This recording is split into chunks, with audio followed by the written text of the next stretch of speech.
Well, it's so good to have Peter on the show. How you doing today, Peter? I'm doing great. A little stressed. We had some technical issues here in the beginning, but trying to calm down. Things are good. Things are good. How are you? I'm good. I know that feeling when you're like, you think you got everything set and then it just doesn't work out like you hoped. Exactly. And it's typical because you should almost expect it not to work, right? And You I was should. I was trying to go in early to make sure that things work, but then kids and all that stuff, right? But I'm here. I'm good you're here. Glad you're here.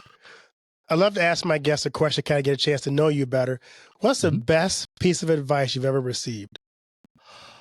Be still. Hmm.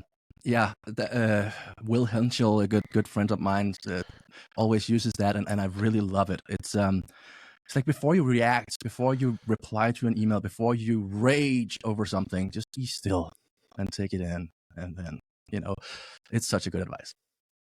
That would have saved me so much trouble on some emails that I sent out. It's like, I should have sat on that for a while.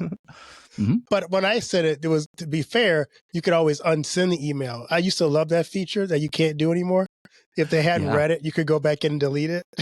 Well, so I think Microsoft just implemented it again in Outlook recently, but what they do is they just delay the actual send. So okay, which is kind of annoying because if there's something you really need to reply to right now, that's right. But it's like if it's angry, maybe they should tell me that don't send this. To sit on that, be still for a while. That's a good idea. Use some AI for that. Right. No one gets where they are without people in their life who've served to be an inspiration or a mentor. Who are some people in your life you want to say thank you to because they were so important to you in your journey? I mean, there's a lot. Actually, Will, that I just mentioned, is really good.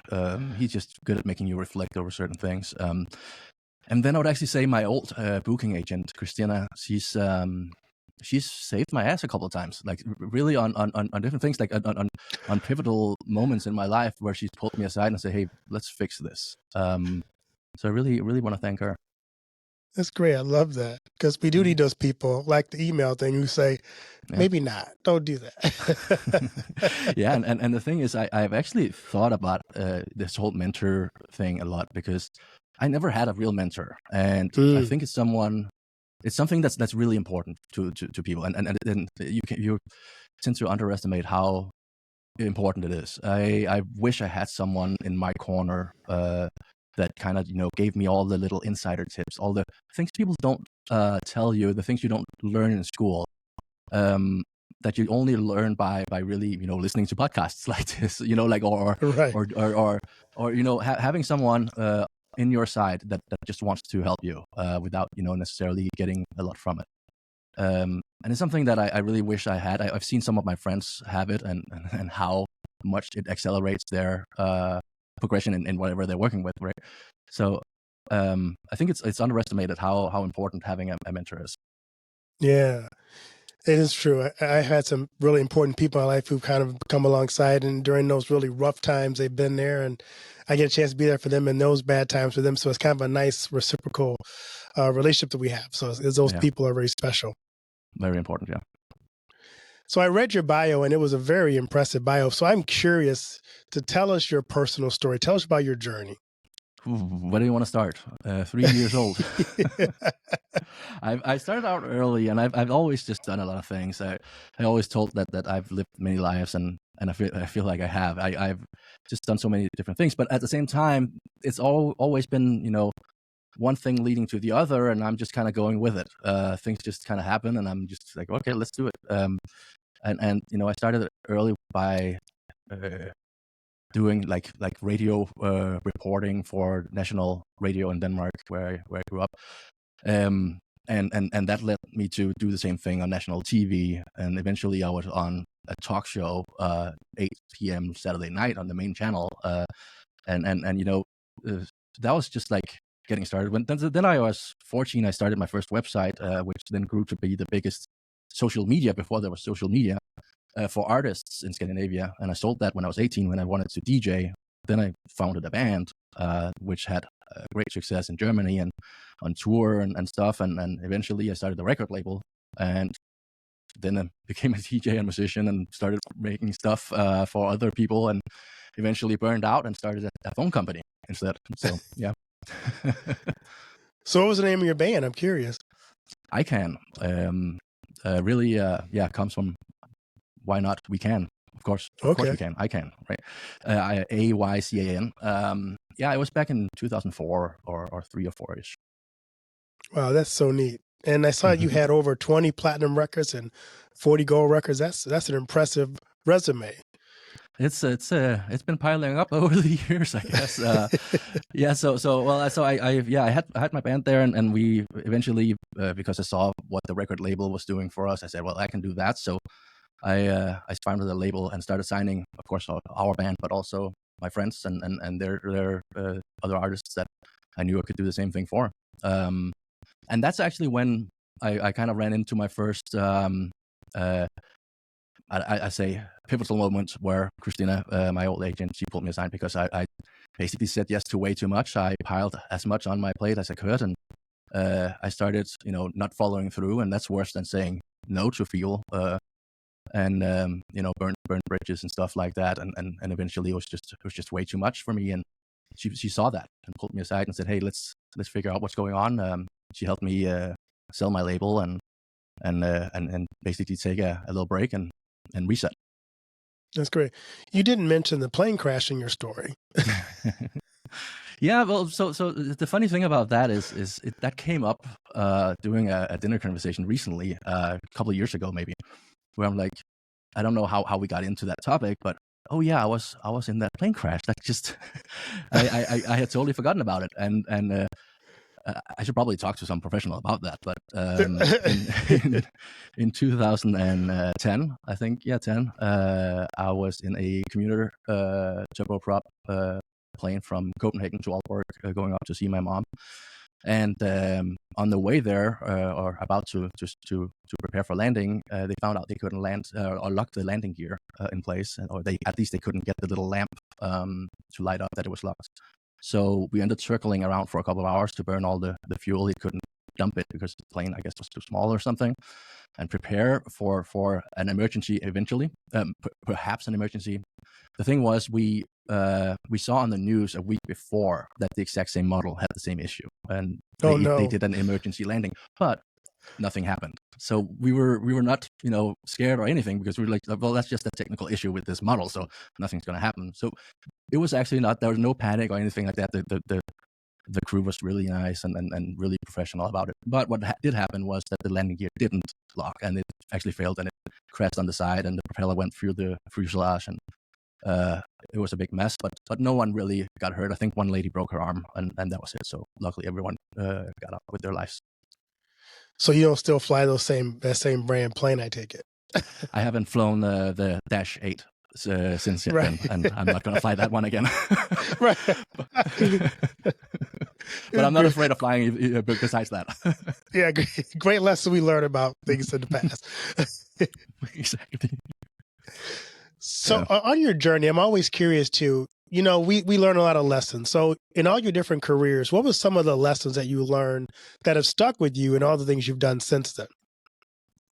I feel like I'm learning lessons every day.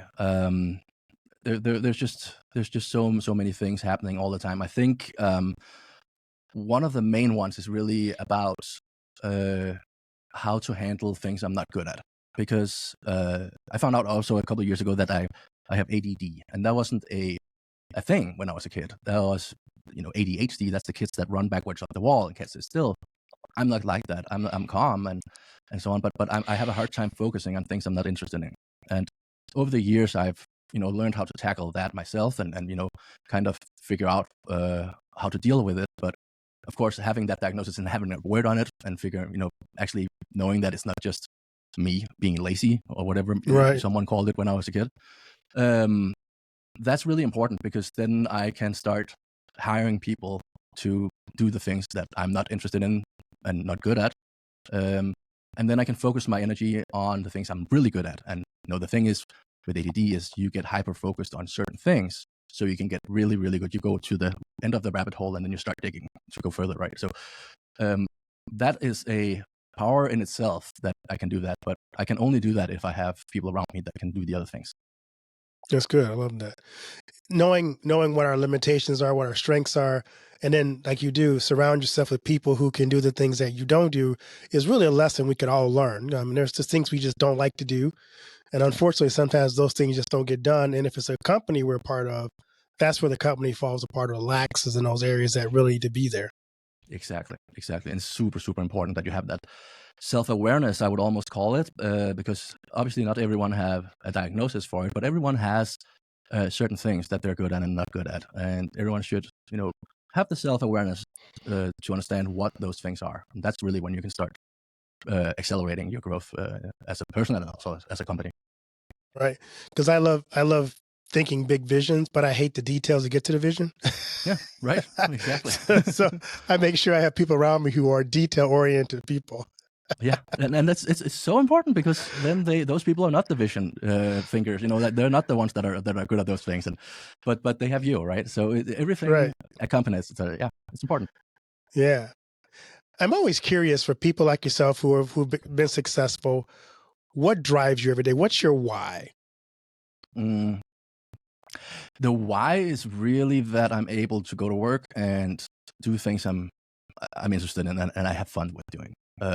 That is the main thing. It's not making $1 billion business. It's not that is fun and that's great and it's part of what I'm doing, and I have to do it as well for our employees and everyone who believes in us and so on. But for me personally, it's really just to be able to play around with things. Like for example, this studio that I built here for creating content. That's fun to me to do, and I love that I'm able to do that, and I can go play with it. That's great. I love your studio, by the way. Those who watch the video, you got to tune into the video to see the cool studio he's got there. Yeah. A lot of people, a lot of my listeners are either entrepreneurs or they're thinking about that. If you're speaking to young entrepreneurs, what are the biggest challenges you think they have to overcome or should be aware of as they become on the road to success? I think something that to be aware of is you don't have to go raise $200 million, and you don't have to have a 100-person company to build that thing. That is something we all hear over and over. You only hear about these stories about people who start a tech company and then they go raise $200 million and hire 500 people, and then they made $3 billion, and that's a success, right? That's not necessarily a success. That's not the only success. Let me say it like that. It's really rare that you, for the first, do that. Like the people that are able to do those things are so few. But that's also not the only way to build a company. When we started out with ours, we didn't have any money, so we cashed in my wife's 401k. That was, I think, $16,000. That was all we had to start. We tried to raise some money, and back then we weren't married, so yeah, who's gonna go invest in a couple who's just been dating for a year or so, and so that's not gonna happen. So the only way we could really do it, and well, another thing was that it was a phone company we're building. We're gonna go up against AT&T and T-Mobile, those kind of companies, right? That's just crazy in itself, and do it with $16,000? No. But we had to kind of figure out what to do to make this work, because we knew that the idea was good and we could do the math and we could make some money. The thing is, you don't have to necessarily become the world leader from day one. You don't have to set the goal that you have to beat AT&T. If you do that, then you're probably not going to do it. That's directly recipe for failure. But if you say, well, I can build a product that can get some customers, that's a good start, because if you can get some customers, then you can pay for another employee and then eventually another one, and you can start growing. And it's like a train, slowly getting up to speed. It's taken us 10 years to where we are today. So yeah, it's not the overnight one, but we are having success. We have a solid business. We own 100% of it, so we can do whatever we want. There's no VC breathing down our necks and telling us what to do. So to me, that's success, and that's something you don't hear about. You only hear about those, Silicon Valley backed ones. The thing I kind of wonder too, for people who are thinking about becoming entrepreneurs or have that entrepreneurial spirit, what do you think is a major thing that holds people back from taking the leap and doing it? Is it that they're not sure their idea is good, their product is good, or they lack the confidence to do it? I think it's all of it. And I think I'm often asked this question, what are like the top 3 things you would tell someone? And I think one of the ones I usually always mention is naivety and stubbornness. Those are the 2 main traits I have myself. Is you gotta be a little naive. You gotta believe that your idea is good. You gotta believe that you can have success with it, and you gotta really don't care about all the what ifs. It's like if you go into a car dealership and you want to buy a car, they're not going to tell you about you can get in a crash or you could run out of gas or the wheel could fall off. No, they're going to tell you about all the good things. So do the same thing to yourself when you start a business. Tell you all the good things, and then all the what ifs, put them aside a little bit. You got to be realistic, obviously, but put them to the side and let the other ones take over. Be a little naive, because that's when you get kind of that motivation to get going. Like, oh, what if I could do this? And what if we had success with that? Then, oh, that could be great. And then keep that in your mind and use that as the little carrot in front of you. And then, sorry, go ahead. No, I like that. I was going to ask you, that's really helpful, because if you get beyond just getting it established and you start thinking too far down the road, you will scare yourself. It's like you in the plane. If you start thinking about all the things that could go wrong when you get on a plane, you're never going to get on a plane. Right, exactly. And you know what? Like, just think about what is the success next month? What are we trying to do right now? And what if we can accomplish this by July? That would be great. And let's try and do that instead of what if we can get $1 billion by 2 years from now. Don't think about that. That's not realistic. Well, maybe it is, and that would be great, but don't set that as your goal. Set the little small stepping stones, and then be stubborn. If someone tells you no, like all the VCs did to us, just be stubborn. Just like, well, I'm gonna show you that I can do this. Just make that your fuel. I'll show you. I think that's important. I'm curious how you went from the music industry to the tech industry. What in your mind said this is a great next step? Because those two don't seem to really kind of fit together. So kind of walk me through what your thinking was. Did you see an opportunity where said, okay, I see an opening in this industry, or was it just something? Just come walk me through how you got to that point. Well, so I've always been a nerd, and I got my first computer when I was 6. I started coding when I was 6. I was not interested in video games. I was interested in finding out how the video games were made, and those kind of things. So I've always, I started my first website when I was 14. So I'm very nerdy, and also the music industry.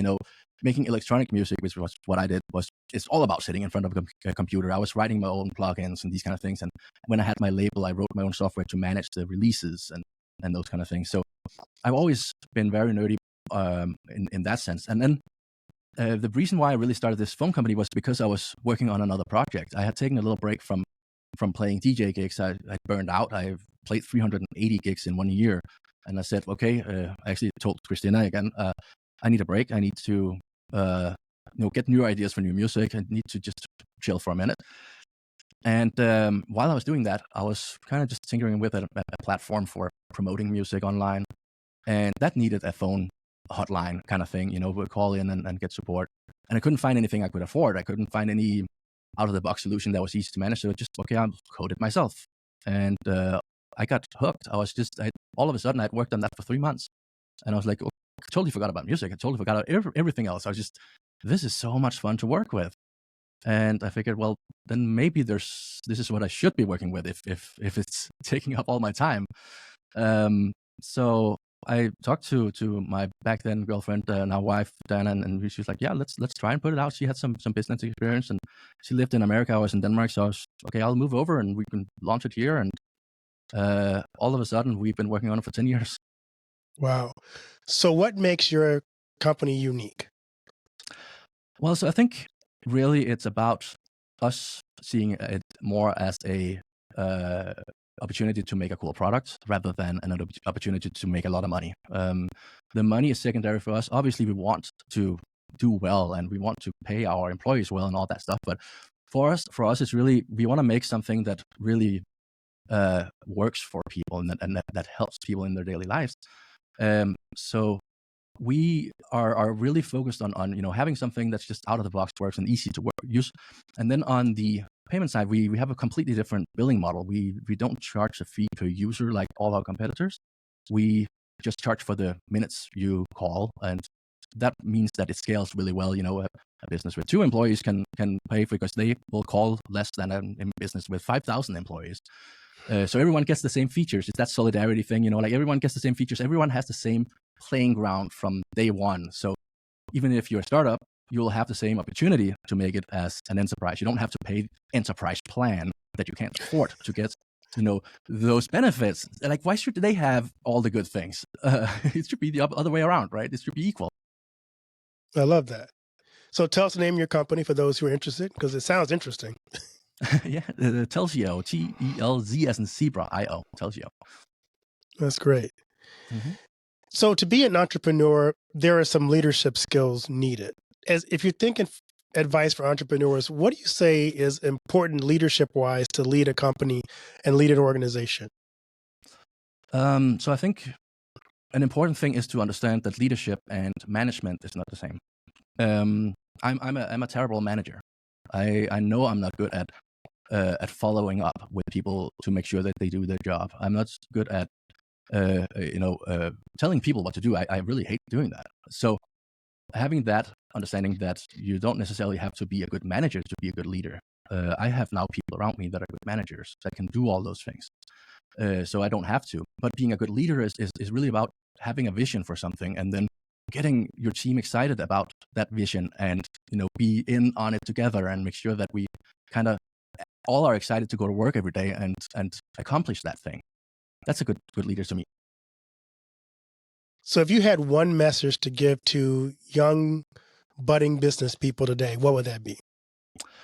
Well, I would actually say try and make sure that you, and it kind of goes back to the same as we were talking about before, but try and make sure that you have both things. Have that leader person in your team, on your team, and if you're not a good manager, have someone who's good at making sure people do their job, and then find the right people. Because I'm not a good manager, what I've done is I've hired people that don't need a manager. So at least all the first maybe 10 employees are just really, really smart people that I pay way over average on the job market, so that they, for one, don't leave, don't get poached by our competitors, but also that are really smart people that can just go do things, and that they basically pull it out of my brain without saying it. They have some kind of skill to understand what it is that I mean when I'm saying something completely weird that no one else would understand. I love that. So what are you excited about in this season of your life or your business? The what, sorry? What are you most excited about in this season? Oh, this season.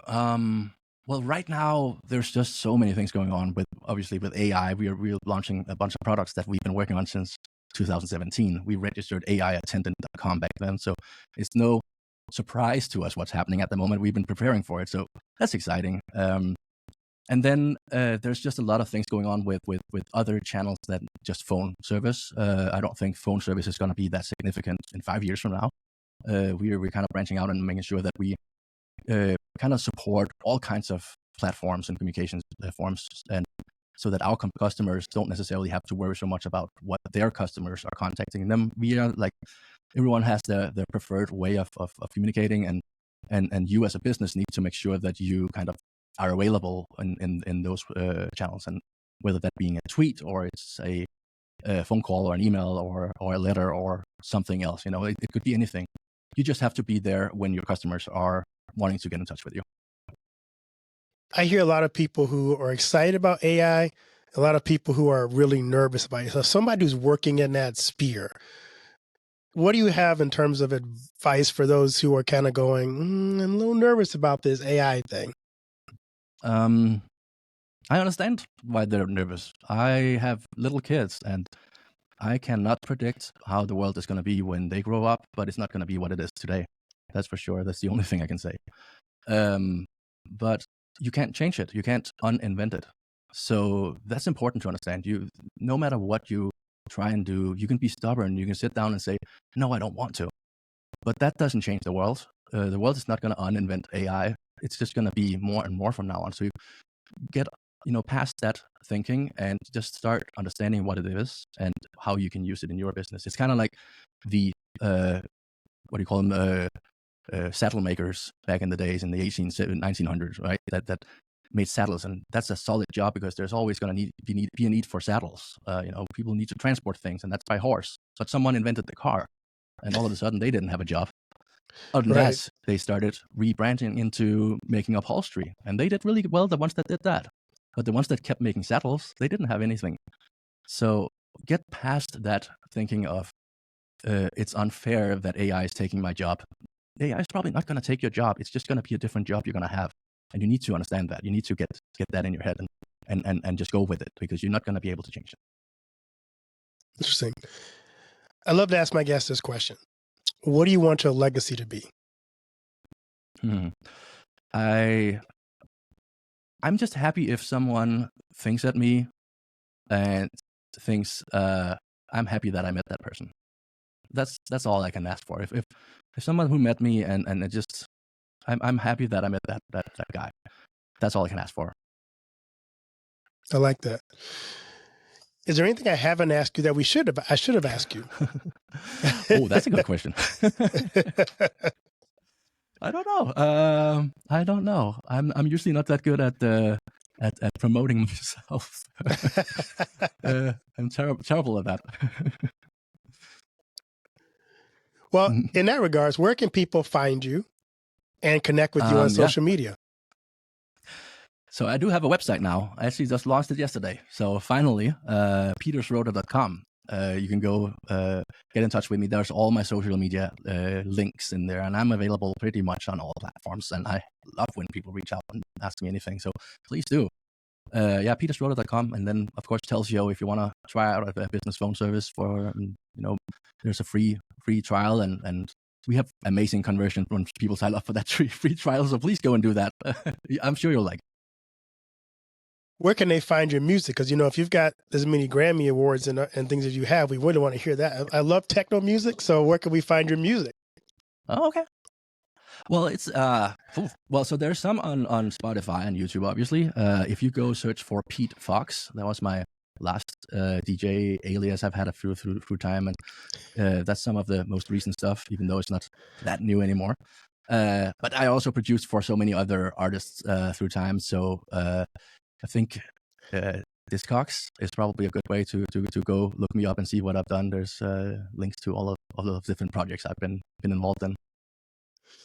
Well, Peter, it was so good to have you on, and you're such an interesting person, and I love what you're doing and the space that you're in right now, and the fact that you have poured into my listeners and given them some good practical advice about being an entrepreneur, being a leader, taking chances, being smart about it. But I just love your spirit, that you are willing to put yourself out there and see where it goes, but you're not afraid to try. Yeah, you just gotta go with it. That's really it. Don't hold back. Don't hold back. Well, thank you so much, Peter, for being on. Thank you so much for having me. That was fun.